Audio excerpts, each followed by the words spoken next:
नमस्कार, आप देख रहे हैं इस वक्त एक न्यूज़ 24 और मैं हूं आपके साथ अन्य सहाय।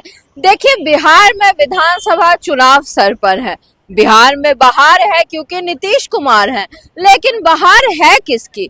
बिहार के आम जनता की, गरीबों की, मजदूरों की या फिर अपराधियों की? दिन ब दिन अपराधियों के हौसले जो है वो लगातार आसमान छूते नजर आ रहे हैं। अब स्थिति बिहार में ये हो चुकी है कि कभी आक्रोशित जनता, कभी जनार्दन जो भी हो, इतने ज्यादा फ्रस्ट्रेट हो चुके, इतने ज्यादा आक्रोशित हो चुके हैं, तकलीफ जूझ चुके हैं कि अब बिहार सरकार के मंत्री खुद सुरक्षित नहीं हो पा रहे हैं। हालिया दिनों में हमने आपको एक वीडियो दिखाया था जिसमें मंगल पांडे यानी बिहार के स्वास्थ्य मंत्री पर ही हमला हुआ था। आक्रोशित लोगों ने 2 बच्चों के शवों के कारण आक्रोश में आकर के मंगल पांडे की गाड़ी पर उनके स्कॉट पे हमला कर दिया था, जिसमें मंत्री जी थोड़े घायल भी हो गए थे। अब यही स्थिति दोबारा हुई है।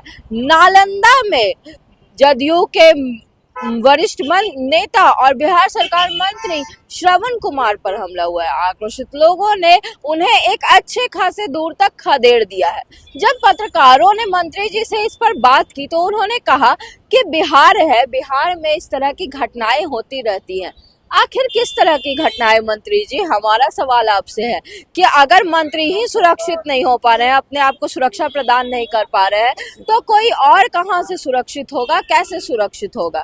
सबसे बड़ी बात यहाँ पे स्थिति ये है कि भाई, अगर मंत्री जी को ही सुरक्षा की ज्यादा जरूरत है तो किस सुरक्षा का हवाला नीतीश कुमार बिहार की जनता को, बिहार के मजदूरों को, बिहार के गरीबों को, बिहार की महिलाओं को दे रहे हैं? और अगर कोई सुरक्षित है ही नहीं बिहार में, तो फिर नीतीश कुमार जो है वो किस तरह से लोगों की खुशहाली का दावा करते हैं?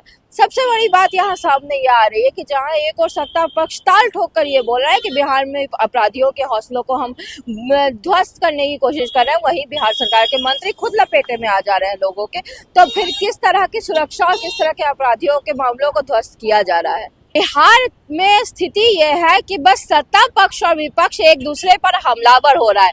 कभी वो इसके खिलाफ बयानबाजी करते हैं, कभी ये उनके खिलाफ बोलते हैं, लेकिन असल मुद्दा जो है जमीनी स्तर पर मुद्दा है, चुनाव स्तर पर है, लेकिन जमीनी स्तर के मुद्दाओं की कोई बात ही नहीं हो रही है। उधर संविदा कर्मी जो है लगातार हड़ताल पे हजारों की संख्या में बैठे हुए हैं, बीपीएससी टीआरई के छात्र बैठे हुए हैं। लगातार हर दूसरे दिन बिहार की सड़कों पर जनता जो है उतर जाती है दर्शन लेकर के। लेकिन अगर यही मुद्दे, इन्हीं पर बात नहीं हो पा रही है, तो किन बातों पर सुशासन का दावा ठोक रहे हैं बिहार की सरकार? सारे सवाल जो है वो लगातार जनता के जहन में घूम रहे हैं।